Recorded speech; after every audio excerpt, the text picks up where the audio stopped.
Now, according to your figures, crime in London has fallen every year since 2002. And yet we're seeing record numbers of teenagers, there was 27 last year, being murdered on our streets. Now, why is that?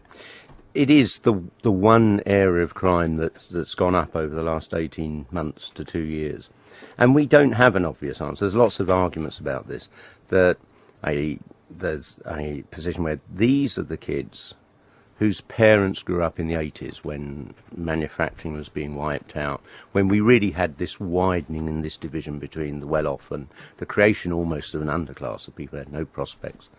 Then there's a distinctive factor in this which you really can't identify any particular reason for. Of all the kids that have been killed, somewhere between a fifth and a quarter of Congolese origin.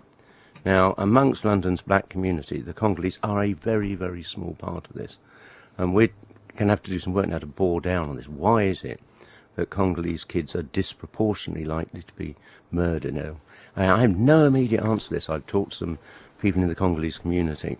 But in a situation where it's somewhere between a fifth and a quarter, there is just no way this is random or this is a chance. Well, what are you doing about it, Ken? What are you going to... The key thing on this is we've got so many more police on the streets, so we basically solve every murder. But the question is, what can you do to prevent them? And I think that you actually tend to look at if you look into who's doing the killing, it tends to be kids who have been excluded from the school system or are still in school but have no prospects. So they're not facing, a real prospect of going on to a decent career and security. And therefore it is the gang culture and it is the streets. It's the only thing that they're involved in and relating to. Now, I persuaded the government to give me £80 million, or £79 million, to spend over the next 2 years to rebuild youth provision. Because the one thing everybody says, there's nothing for kids to do around here, wherever you are in London. And this will double the level of youth provision. And we're targeting this, so we want to have activities in evenings at weekends to get kids out of gangs, off the streets, give them role models and mentors. I mean, the thing you find particularly with young men as they're growing up, they hero worship their father till about 14, then they start competing. And in the old days, you went off and you got an apprenticeship, and suddenly there was this other older male figure who showed you how to do your job, but also taught you about life, taught you about women, all that. That was a really important role. And for a lot of young kids, they haven't got that. The only people filling that role are the local gang leaders. And so you've got to rebuild that youth provision and get kids into it. Well, many of the young people we speak to complain that there's no, many safe after-school facilities for them. And as you just said, 78 million to improve youth services across the capital. Now, is this just another proposal? Is it really going to happen? And if so, when? I was given the money, and now we've passed it out to each of the boroughs. So a borough like Lambeth has got £4 million to spend in the next 2 years. And we've only got 3 rules for it. They can't use the money for things they're already doing. It's got to be something added on and new. Otherwise, they'll just be using it and diverting the money.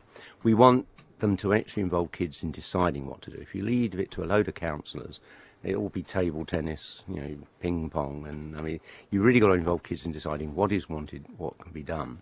And then the most important thing is we want them to reach out to faith groups and voluntary organisations who do have networks.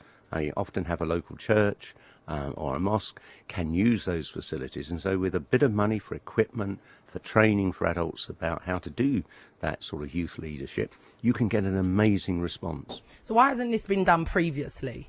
Well, it used to be that councils had a duty to do this. Then about 30 years ago, Mrs. Thatcher made it voluntary. And over the years, most councils have cut it out. Last year, the Labour government changed the law to make it compulsory again.